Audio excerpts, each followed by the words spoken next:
Let's talk about the business life cycle. On this graph, across the horizontal axis, I've got time in years, and on the vertical axis, dollars, which will represent various financial metrics. Each company begins with a launch, and then grows the business during its rapidly expanding phase.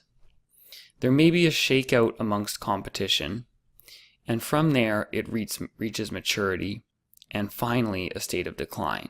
This is the classic business life cycle.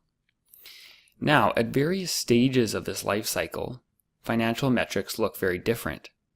The first one we're going to review is sales or revenue. At launch, of course, it's zero. It grows very rapidly during the growth phase.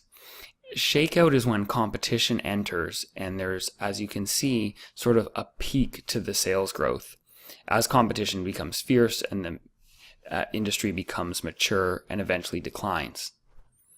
Now, following sales or revenue, you have profit. Profit can often be negative in the early days of a business, shortly following launch, as you see it dipping negative in this graph, sort of breaking even at the growth phase, and then just slowly growing and perhaps even declining during maturity. Now, it's important to notice that this profit cycle lags the sales cycle. So there's a time delay between the sales growth and the profit growth.